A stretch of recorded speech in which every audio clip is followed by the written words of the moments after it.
और आज का सत्य वचन यह है कि लोकतंत्र के मंदिर में मर्यादा का चीरहरण हुआ।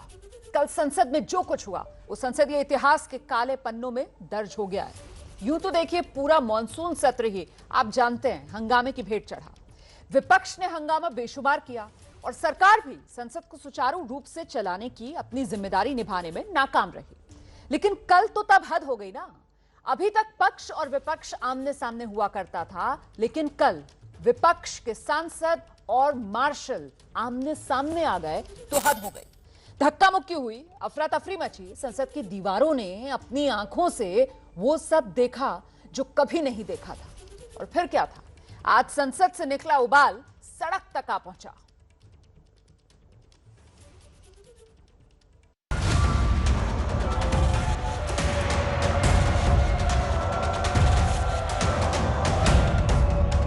पहली बार राज्यसभा में सांसदों की पिटाई की गई।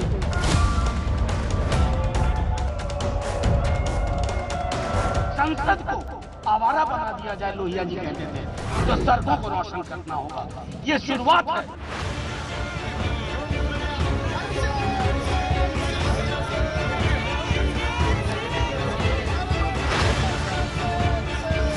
हाईवे और फिर हाईवे का जो विपक्ष का रवैया है, इसकी हम घोर निंदा करते हैं।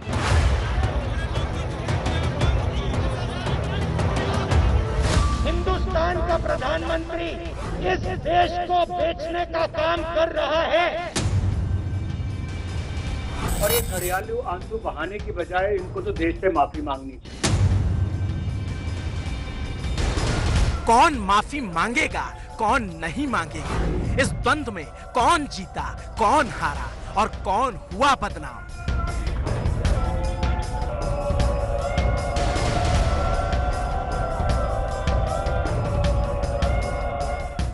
क्योंकि जीता कोई नहीं, हारा कोई नहीं, बदनाम हुई हमारी संसद, हमारे लोकतंत्र का मंदिर।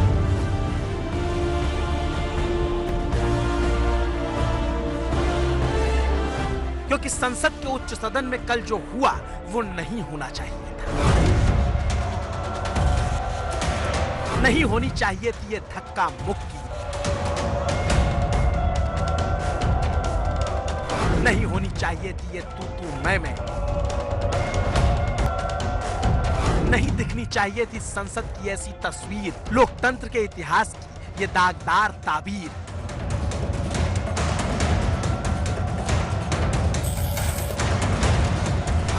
वेल में आना उनका अधिकार है। भारतीय जनता पार्टी के लोग भी पहले आते थे जब हम अपोजिशन में थे, आज भी आते हैं। तो आपने मार्शल को बुलाया और कितनी फौज, जैसे हिंदुस्तान पाकिस्तान की सीमा पर हम खड़े हैं। बॉर्डर खाली फेंसिंग लगाना बाकी था बस, और बंदूकें लाना बाकी था। क्या आप हमको डराना चाहते हैं? आज हम हैं, कल आप हो। आपने भी ये सब कुछ किया है और सबसे ज़्यादा महिला मार्शल्स को बुलाया गया। ये कौन सी नीति है?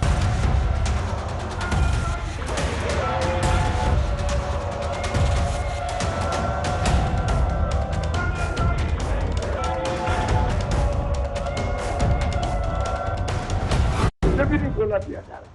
और बड़े बड़े वरिष्ठ महिला सांसद जिस प्रकार का व्यवहार कर रही थी, उससे क्लियर दिखता है कि वो चर्चा भी नहीं चाहते थे। They had no legs to stand on, उनके पास कोई आर्ग्यूमेंट नहीं था। तो आज ये झूठ के आरोप पे और झूठे आरोप और झूठ आलोचना करके ये गुमराह करने की कोशिश कर रहे हैं, अपने ऊपर एक्शन से बचने की आज कोशिश कर रहे हैं। क्योंकि विपक्ष के सांसदों का यूं वेल में जाना, मार्शलों का उनके सामने आना और सांसदों का उनसे टकराना और उसके बाद ये सब कुछ।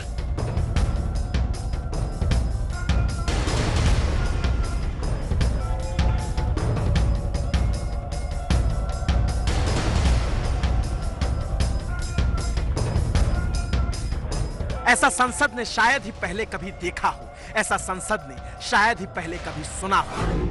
वेल में विरोध करते हुए सांसद पहले भी जाते थे, लेकिन इस कदर मार्शलों से टकराते कभी नहीं देखा। कल मानसून सत्र के आखिरी दिन कुछ इस कदर जोरदार हंगामा हुआ तो सड़क भी उसी उबाल से चटक उठी।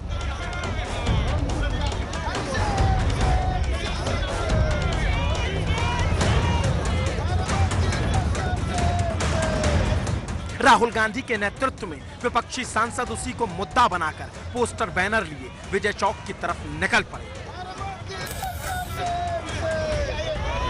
और जब माइक के सामने पहुंचे तो सीधा आरोप लगा दिया कि विपक्ष की महिला सांसदों के साथ मार्शलों ने मारपीट की।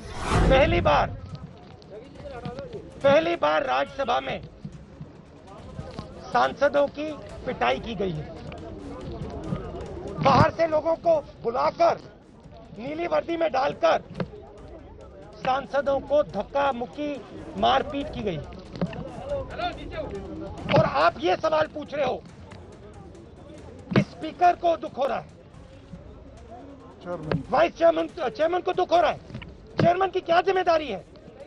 चेयरमैन की जिम्मेदारी हाउस को चलाने की है। चेयरमैन ने हाउस को पिछले दिनों में क्यों नहीं चलाया? स्पीकर ने क्यों नहीं चलाया? जो विपक्ष के दिल में बात है वो हम क्यों नहीं रख सकते हैं?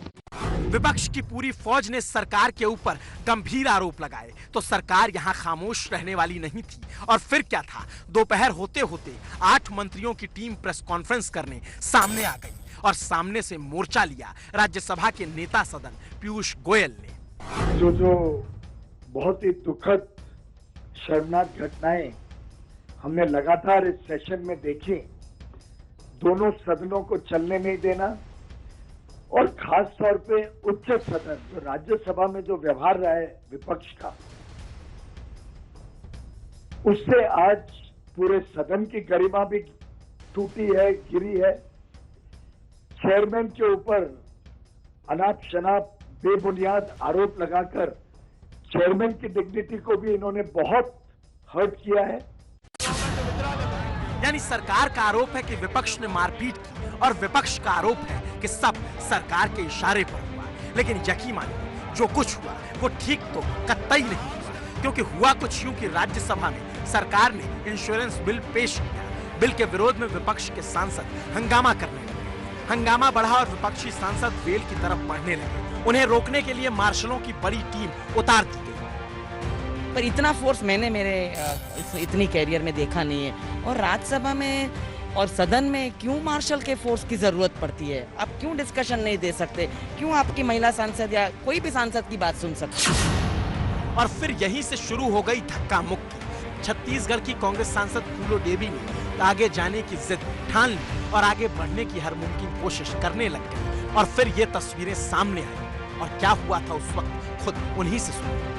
हम चाहते हैं, विपक्ष चाहती है कि कृषि बिल पे चर्चा हो, काला कानून वापस हो और महंगाई पे चर्चा हो, पेगासेस पे चर्चा हो।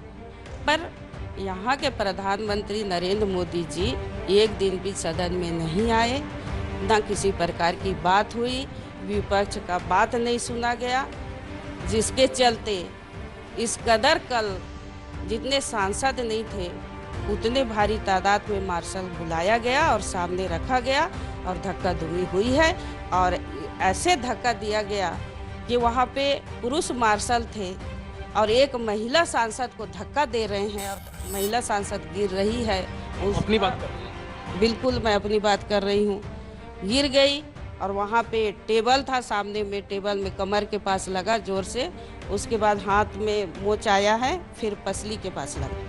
यानी हर किसी की अपनी दलील है, हर किसी की अपनी दरख्वास्त है, मगर सच्चाई तो ये कि लोकतंत्र के मंदिर में सबसे मर्यादित सदन में मर्यादा का चीरहरण हुआ। और सिर्फ कल ही नहीं, पूरे मानसून सत्र के दौरान यही नजारा दिखा। संसद बिल्कुल ठप रही। कभी कागज उछाले गए, कभी टेबल पर चढ़कर नारे लगाए गए, कभी जवाब छीनकर फाड़े गए। और नतीजा ये कि राज्यसभा मात्र 28% काम कर पाई और लोकसभा सिर्फ 21% काम कर पाई। पूरे सत्र के दौरान एक डेडलॉक सा बना रहा जो आज तक दिखा रहा। हिंदुस्तान का प्रधानमंत्री 2-3 उद्योगपतियों को हिंदुस्तान की आत्मा बेच रहा है। इसीलिए विपक्ष हाउस के अंदर ना किसानों की बात कर सकता, ना बेरोजगारों की बात कर सकता है, ना इंश्योरेंस बिल की बात कर सकता है, ना पेगासस की बात कर सकता है। यह सच्चाई है। हिंदुस्तान का प्रधानमंत्री हिंदुस्तान को बेच रहा है। झूठ के आरोप पे वो बचना चाहते हैं एक्शन से। शायद आज का जो उन्होंने नाटक रचा है और झूठ का पुलंदा बनाया है, वो क्लियरली उनको दिख रहा है कि उन्होंने जो व्यवहार किया उस पर सख्त से सख्त एक्शन जायज है, लॉजिकल है और लीगल है। उससे बचने के लिए वो अपने आप को झूठ के आरोप पे भागना चाहते हैं। रही बात 100 बार करने की, वो उनकी मंशा दिखाते हैं, उनकी सोच बताते हैं और उन पार्टियों का कल्चर और जिस तरीके से उन्होंने देश को इतने वर्षों में बर्बाद किया है वो सामने आता है। पूरे देश से देख लिया।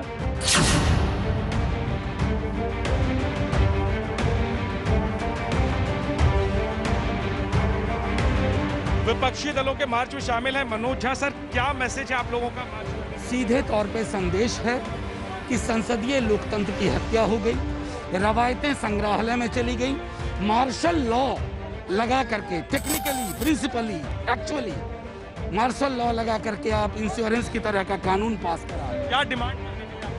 संसदीय लोकतंत्र बहाल करो। सरकार सब बातों पर चर्चा कर रही थी। अगर किसानों पर चर्चा हो रही थी तो टेबल पर चढ़कर कांग्रेस के सांसद क्यों कूदे, क्यों चर्चा बंद कराई, क्यों इस तरह का अशोभनीय व्यवहार किया और कहते हैं 100 बार करूंगा। तो क्या ऐसे सांसदों को देश देखना चाहता है? माननीय प्रधानमंत्री जी ने तो राज्यसभा में हमारे एमओएस को सबको बैठने के लिए कहा कि देखिए कितना अच्छा वहां पर चर्चा होती है, उस वहां पे जाके सीखिए। सीखना तो दूर, ऐसा व्यवहार कांग्रेस के सांसदों ने और तृणमूल के लोगों ने किया कि जिससे देश शर्मसार हुआ है। कुल मिलाकर कहे यही तो आरोप प्रत्यारोप की राजनीति में संसदीय मर्यादा कहीं खोसी गई या कह लीजिए तार तार से हो गई। लेकिन सवाल है कि इतनी कटुता आखिर सरकार और विपक्ष के बीच कहां से आ गई? और ऐसी कटुता जब हो ही गई है तो संसदीय मर्यादा का पाठ पढ़ाने के लिए आज स्वर्गीय सुषमा स्वराज जी का विपक्षी नेता के नाते 2014 में दिया गया वो बयान सुनाना बहुत जरूरी हो गया है, क्योंकि चीजें बहुत बिगड़ चुकी हैं। ये सदन उलझा भी बहुत और उलझकर सुलझा भी। मैं बहुत प्यार से कह रही हूँ, मेरे भाई कमलनाथ अपनी शरारत से इस सदन को उलझा देते थे और आदरणीय शिंदे जी अपनी शराफत से उसे सुलझा देते थे। और इस शरारत और शराफत के बीच बैठी हुई सोनिया जी की मध्यस्थता, आदरणीय प्रधानमंत्री जी की सौम्यता, आपकी सहनशीलता और आडवाणी जी की न्यायप्रियता के कारण ये सदन चल सका। और आज के दिन मैं अपने पूर्व नेता सदन को भी याद करना चाहूंगी, आदरणीय प्रणब मुखर्जी को, लोकतांत्रिक संस्थाओं में जिनकी आस्था ने भी इस सदन को चलाने में बहुत कारगर भूमिका निभाई। ये इसलिए हुआ क्योंकि भारतीय लोकतंत्र के मूल में एक भाव है, और वो भाव क्या है? वो भाव ये है कि हम एक दूसरे के विरोधी हैं मगर शत्रु नहीं। तो फिर अंत में सवाल भी सुषमा जी के ही शब्दों कि कहां गई आखिर सदन में सरकार की शराफत, मध्यस्थता और सौम्यता, चेयर की सहनशीलता और विपक्ष की न्यायप्रियता? ठप्प संसद और इस हंगामे के बीच पक्ष और विपक्ष दोनों को बैठकर इस बारे में सोचना होगा, क्योंकि 125 करोड़ के देश को इस संसद से बहुत उम्मीदें होती हैं।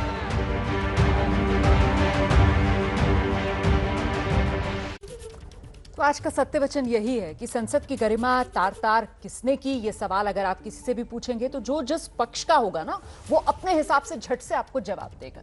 लेकिन बड़ी बात यह है कि ये इतिहास के पन्नों में जो एक के बाद एक काले पन्ने दर्ज हो रहे हैं, इसे ठीक करने के लिए कोई आगे आने को तैयार नहीं है। यही है आज का सत्य वचन। और अब इस वक्त बड़ी खबर जम्मू कश्मीर से आ रही है। राजौरी जिले में बीजेपी नेता के घर पर हमला हुआ है। बीजेपी के राजौरी के मंडल प्रधान हैं जसबीर सिंह के घर के बाहर विस्फोट हुआ है। सीधे रुख करते हैं मेरे साथ मेरे सहयोगी इस वक्त जुड़ रहे हैं और जानकारी के लिए उनका मैं रुख करूं। इससे पहले एक बार फिर से आपको खबर बता देते हैं कि जसबीर सिंह के घर के बाहर धमाका हुआ है। पुलिस फिलहाल जांच में जुटी हुई है। जम्मू कश्मीर के राजौरी जिले की यह खबर है, जहां बीजेपी के नेता हैं जसबीर सिंह, जिनके घर के बाहर धमाका।